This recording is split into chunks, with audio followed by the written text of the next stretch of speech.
nosso trabalho de apoio à comunidade, Lions Club, Curitiba Batel, Bom Jesus, FAI, associações de moradores, Ciranda de Paz, com as concessionárias, inclusive, Sanepar, Coapar, etc., nós temos descoberto situações que exigem intervenção rápida, outras de médio prazo e algumas de longo prazo. Tá? Por exemplo, a questão da manutenção é algo que carece de uma cultura, como eu vi, por exemplo, na Copel. Quer dizer, uma empresa como a Copel não pode deixar ninguém no escuro. Então, há manutenção de emergência, existe a manutenção preventiva, manutenção corretiva, programada, preditiva, etc. Então, a ausência de uma lógica administrativa, técnica, é um pesadelo que nossas cidades, os estados, a própria União enfrentam, porque, vamos lá, imaginamos que a crise econômica que se abateu sobre o Brasil e uma lógica monetarista feroz, neoliberal, travou o governo, mais ainda com uma coleção de leis mal feitas, mal regulamentadas, que só atrapalham em vez de ajudar. Aqui na região metropolitana de Curitiba, nós desenvolvemos projetos, e esse é um deles, o projeto Liberdade em Ação, que ele faz na Vila Liberdade, Ana Maria e Nova Esperança. Também já trabalhamos na Vila Zumbi, na Vila Alde, ali na rodovia da Uva, estamos desenvolvendo um trabalho. E assim a gente vai descobrindo coisas que simplesmente assustam, né? Como, por exemplo, para-raios que fica 5, 6 anos sem aterramento. Isso tudo por quê?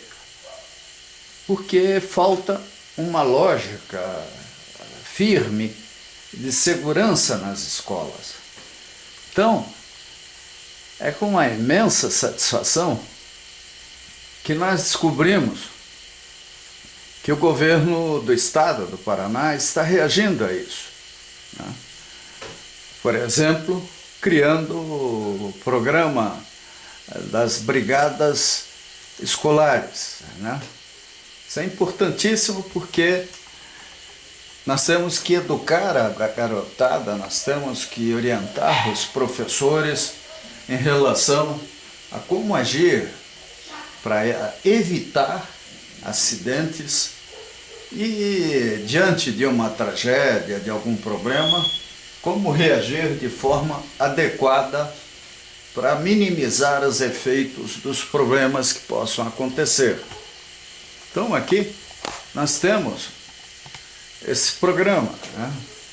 A Brigada Escolar Defesa Civil, foi aprovado agora, alguns dias atrás, né? Abril de 2012, onde nós vemos uma série de diretrizes, de propostas que são extremamente importantes, né? Acima de tudo, para efeito de educação, de orientação das pessoas. Nós temos que entender que a defesa civil ela é algo complexo e que envolve uma série de fatores de participação, de cooperação, onde não é simplesmente esperar que alguma instituição apareça e venha resolver seus problemas. Eu que sou de Blumenau, posso dizer, com conhecimento de causa, que a orientação adequada, ao treinamento, a não desprezar as hipóteses de conflitos com a natureza até, né, são extremamente importantes. Então, aqui nós temos todo um programa que vem em benefício da população, né? Vale a pena uma leitura, vale a pena atenção por parte dos diretores das escolas, né? E isso, vamos dizer assim, é uma mudança de enfoque em relação às escolas. A escola não é simplesmente um lugar onde o professor chega, o aluno chega, recebe uma aula, sai e considera suficiente apresentar o assunto da sua ementa, do seu curso e deixar o resto em branco. A escola, antes de mais nada, educa. Ela prepara a criança, o jovem, para a vida normal. Então, quando ela desenvolve um trabalho de educação, de treinamento, de cidadania, ela com certeza está cumprindo uma missão maior do que simplesmente ensinar. Nós não devemos esquecer que a arte de ensinar, ela pode até vir a ser substituída pelo ensino à distância. Hoje em dia, com facilidade, nós podemos ter cursos via internet, DVD, pendrive, etc., comprados em qualquer lugar, desde que produzidos. Agora, a educação, a formação de cidadania, de cidadãos, isso depende do convívio das pessoas, isso depende da confraternização, depende de incutir, principalmente nas crianças e nos jovens, uma educação cívica na convivência entre alunos, professores, funcionários das escolas, dos serviços essenciais. Então, educar é, com certeza, o principal desafio das escolas. É por aí que nós vamos, de fato, poder mudar o Brasil. Então, a leitura atenta desse documento é importante porque ela traz uma orientação muito boa, né? É o decreto 4.837, de 20/12, que aprova o programa Brigadas Escolares, Defesa Civil na Escola, né?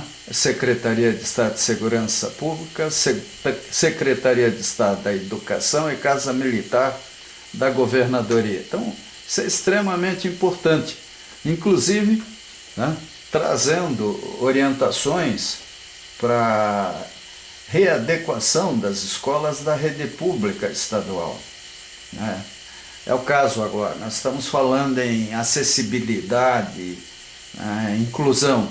Então, é lógico que todas as escolas deverão dar condições de segurança ao estudante, professor, com deficiência, né? Agora, assim como entra a questão do estudante com deficiência, né, nós temos o estudante de modo geral. Nós vemos situações nas escolas assim, estarrecedoras em termos de segurança. E isso tem que ser corrigido. Afinal, o estado do Paraná é um estado que merece respeito, que tem recursos, que pode, vamos dizer assim, cumprir suas obrigações sem necessidade de esmolas ou recursos externos. E note que são 2,6 milhões de estudantes espalhados por 9.112 instituições. né? Então, a, a questão toda da educação das escolas, da qualidade das escolas, é algo que tem que ser visto e corrigido com atenção, né? Esse gráfico aqui, a partir de um levantamento feito provavelmente por pessoas competentes, né, mostra que 63% das nossas escolas demandam atendimento emergencial, né?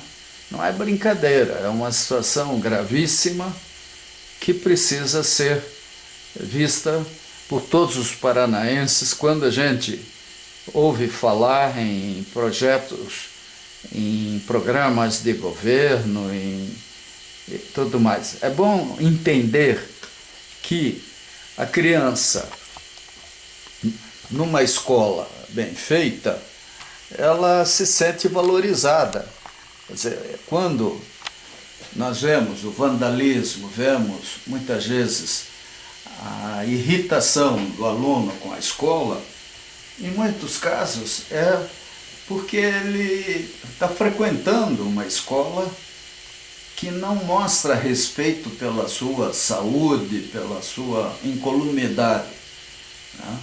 E os próprios professores. Imagina até que se muitos desses professores procurassem o Ministério do Trabalho, acabariam tendo direito à insalubridade, porque trabalham em ambientes realmente precários, né? Então a correção dessa situação, ela é urgente e exige uma série de recursos, de vontade, né, do governo em fazer essas mudanças, né? Nós notamos que uma parte significativa, 16% das escolas, dos prédios, tem de 40 a 50 anos, né? E 27% de 20 a 30 anos. Só que as normas técnicas, as regras de segurança, elas são recentes e o pesadelo social, a violência, cresceu muito nesses últimos anos. Então a norma técnica, por exemplo, 9050, né, é de 2004, né? Ela prevê uma série de condições para que a escola tenha acessibilidade, né? E resoluções anteriores aí vão definindo, e normas mais recentes, mudança até na instalação elétrica, que as escolas têm que cumprir, afinal são edifícios públicos. Então toda a mobilização do governo em torno disso aí é fundamental, é louvável, é necessário, e nós temos que valorizar e dar um tempo, evidentemente, porque tudo isso não será feito de afogar, vamos dizer, de um dia para o outro. Agora, clubes de serviço, ONGs, a comunidade civil pode colaborar, em muitos casos, até levantando recursos para mudanças mais severas, mais, vamos dizer, imediatas, que não possam esperar orçamentos estaduais ou coisas assim. Então, o desafio que existe no Paraná em relação à área de segurança é grande, né? E o governo procura definir critérios, lógicas que entende como mais importantes, né?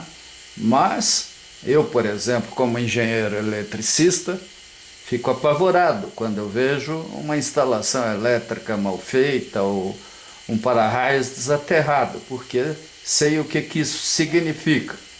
E imagino que o pessoal da saúde pode ver também com preocupação um sistema de coleta de esgotos inadequado ou instalações mal feitas, como a própria polícia militar, observando a vizinhança, observando os recursos de proteção das escolas. Então, cada área, cada especialização técnica pode, vamos dizer assim, chamar a atenção do governo para coisas que talvez até tenha esquecido nesse levantamento, né? E isso, a comunidade, a população civil, principalmente profissionais de alto nível, podem colaborar, porque sem exigências financeiras, porque afinal de contas nós temos aí uma população gigantesca de engenheiros aposentados, de médicos e policiais, etc., que poderiam, dentro de um espírito de voluntariedade, né, de trabalho voluntário, colaborar com o governo na correção dessa questão. Então, nossos cumprimentos ao governo do Estado do Paraná por emitir esse decreto, né, 4.837 de 2012, porque ele é um marco na história da infraestrutura educacional do Estado do Paraná.